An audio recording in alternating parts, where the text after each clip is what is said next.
Welcome to The Ripple, where extraordinary women executives share their turning points, growing pains, breakthroughs, and triumphs to help you show up with confidence. I'm your host, Ashley Lobbs, and today we're joined by the effusive Marija Skobe-Pilley, an award-winning customer service strategist, founder, and podcast host of Women in Customer Success, a network for connecting and showcasing women in customer success. She's also the co-founder and director of the Fractional SaaS Consultancy. Marija, thank you so much for being with us today. It's a pleasure to have you. Thank you, Ashley. Thanks so much for inviting me. It's a pleasure to be here. I would love to hear more about the work that you're doing and what excites you about this. Like, what really gets you going about it? I'm a connector, so connecting other people, especially women in the industry, is something that really excites me. And I'm really passionate about connecting women and creating the platform for women where we can showcase their inspiring stories and inspiring careers. And in that way, there are so many women who are becoming mentors for other people just through being showcased on a platform and telling their stories and their journeys. Obviously, there's a big point of alignment with what we're doing here on The Ripple and Wednesday Women, showcasing the stories of executive women. I think you're right on that we need more role models speaking up and talking about their stories. How did you get to this place where it became your mission to create this platform for women? I don't think that I had many great role models in my career, or at least at the beginning of my career. And at some point, I attended one of the biggest customer success conferences. And as I was sitting in the audience, there was a presentation about the state of gender in customer success. And there was one slide that completely shocked the audience. And the slide showed the statistics about the state of gender in customer success, showcasing how if 60% of women enter the industry on a junior positions as individual contributors, only 50% of women actually came to the managerial position, which was in a way a positive thing, 50-50 gender parity, a good thing for SaaS. However, all the leadership positions above managerial levels, directors, VPs, C-levels, showed 30% of women in those roles versus 70% of men. So there was a huge disparity. What happens with all of those women who enter the position? And there was a question, why cannot they be in those leadership roles? And there were so many different conversations we started having. And I didn't have peace. I was thinking about it, like, what would be so many reasons? And I thought of maybe there is a lack of role model in the industry because I personally didn't have one at that time. And I started thinking, what can I do to find role models and what can I do to, just make role models more available for others? And as I was already very interested in podcasting and I was very avid listener, the idea just came to create a podcast. So really a platform to showcase women in the industry, their career journeys, their successes, their stories in general. So also a bit of personal aspect to it. So in that way, through the podcast, all of those amazing women can become role models to everybody else around them. So that became my mission. And at the moment, Women in Customer Success is really the destination for connecting, inspiring, and showcasing women in the industry. And I'm really super happy to see that there are so many movements that happened after I started the podcast. And I definitely see so many more women being featured in panels, in conferences, and so many other initiatives. But that's how it all started. What you're saying about those statistics really seems like a reflection of your experience, that you were seeing that there weren't enough women in the top roles of your industry to be a role model for you. What did that feel like?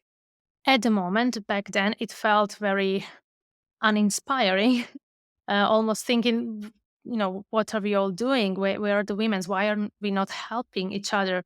Or if there are not many women, like, can we even do those jobs? Can we even be on those positions with all the other, pressures and things that women typically have in life? That was back then. Now I'm really super happy to see that even through our mentorship programs, there are so many women who are in positions. And, back in the days, I also wasn't aware of so many women, but through podcasts, I got to know hundreds of women and had a chance to get them on the show. So from one hand, my perception change as I was able to meet more of those women and bring them together. But on the other hand, I can see definitely progress in the last 4 years that there are so many more female voices out there in our industry. Which can only be good not only for women, but for everyone to have more diversity and experience and voices showing up in every industry.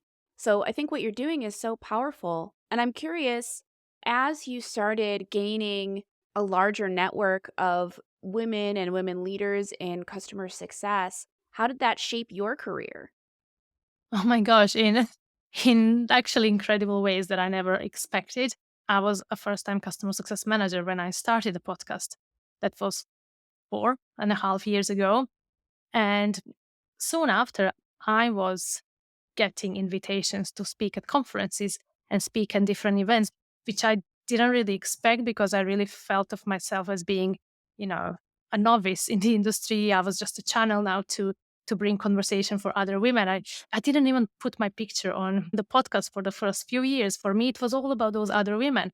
But then I started getting invitations and I started building my brand in that way. It kind of happened very organically and unintentionally until maybe 2 years ago when I realized, well, things are out there. Now I need to be a bit more intentional about it. But it definitely got me so many different opportunities in my career. And I progressed from an individual contributor to, a leader, a manager, and then a director in another company. And my career completely flourished really. And at the moment, now I am a private consultant in a boutique consultancy. It's something that I never could have thought about just 4 years ago, really. So I Mm. know how much this podcast opened huge doors for me. The funny thing is, my work puts me in the path of a lot of women leaders. And the thing I hear all the time is that it doesn't matter what level they're at, they always feel like a bit of a novice. They always feel like even as they gain more skill and experience and they move up through leadership, they realize there's still so much more that they don't know yet. And they always feel that feeling of being a novice. Is that something that resonates with you? Absolutely. It's a characteristic of people who are interested in personal development and growth in general, people who understand that, especially with every new role, well, you are at the beginning, you can't know it all. You have to be open for learning and gaining somebody else's wisdom and experience. So definitely, especially in every new role, it's always a new thing and it's always almost starting from the beginning. Every time it gets quicker. But yeah, I think it's like a humility mindset, right? Being open to everything new and understanding no matter where you are, you can't know it all. You need to have the open mind for learning.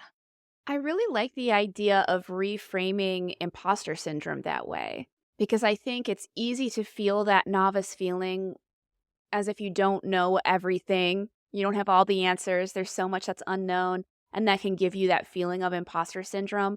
But instead, seeing it as I'm open and I'm humble and I know that there's a lot that's different here, I think is so much more helpful. Absolutely. I mean, just in the last few months, I think I was exposed to many different other podcast episodes on the team. And there was one team that really stood with me. When you're doing something for the first time, no, you're not an expert. You're just a beginner of it. Like, you don't need to feel bad about it for not knowing. You are just a beginner and you need to think about it in that way. So there's nothing to be afraid of or ashamed of. It is just the very first time you're doing it. In a way, don't compare your chapter 1 with somebody else's chapter 20. We are on a different path. Absolutely. And I think that goes for every step in your journey because even if you are now a manager, it's you're not an expert because you're just becoming a manager and there are people who have been a manager a lot longer than you. But it's tempting to think that, well, I've reached a certain level of expertise in order to get this position, so I'm an expert now. But really, some parts of it you're just a beginner at, and some parts you're a little farther along.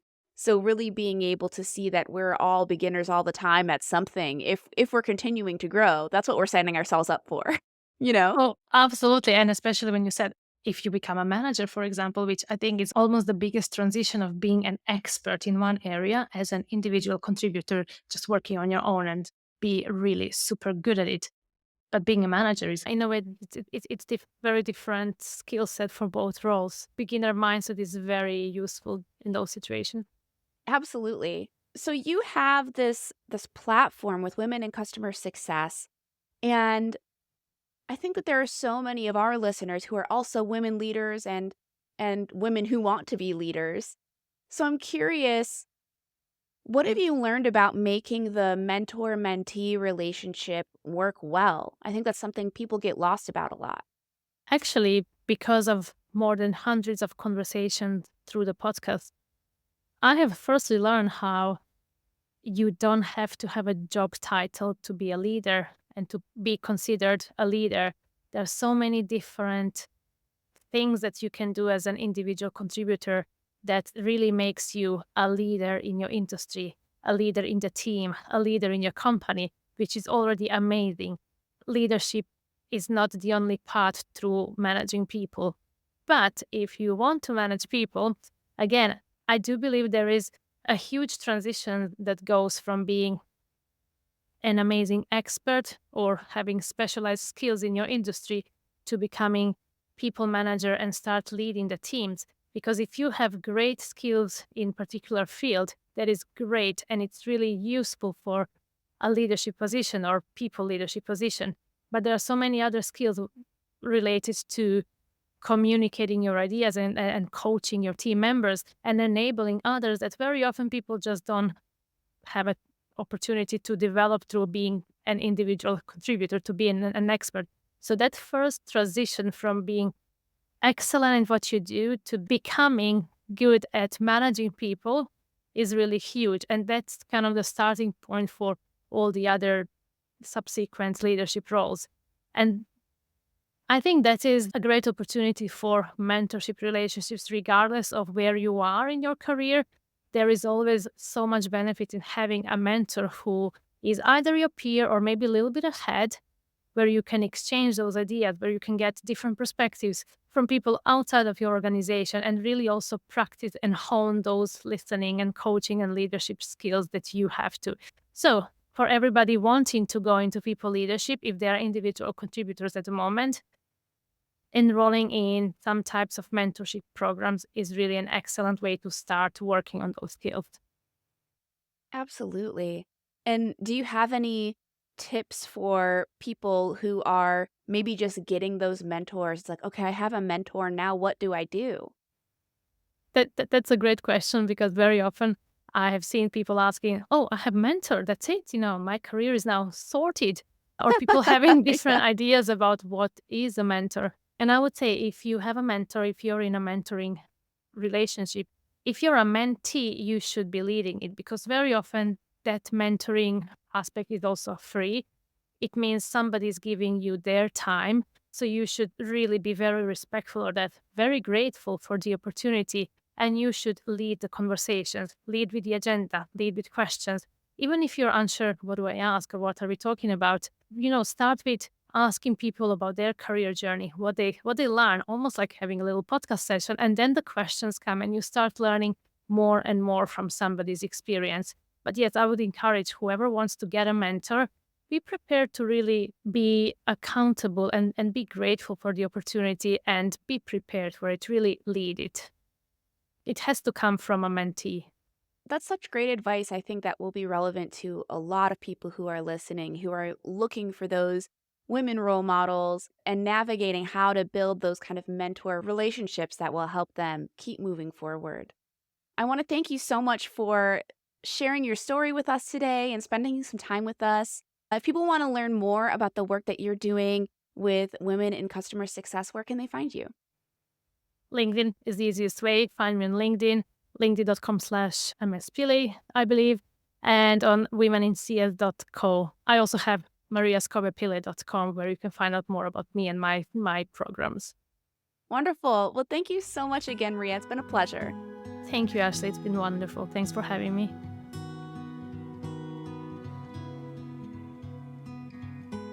Before we end the episode, we want to take a moment to reflect with you, our determined listeners, about what Maria's story means to you. How can you step into being a beginner with joy?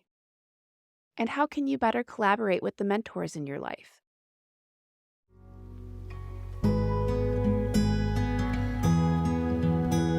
If today's show inspired you, tell us. Send an email or voice memo to hello@wednesdaywomen.org. Or keep the ripple going by giving us a review on Apple, Spotify, or wherever you listen. Your ratings help us grow and inspire even more people.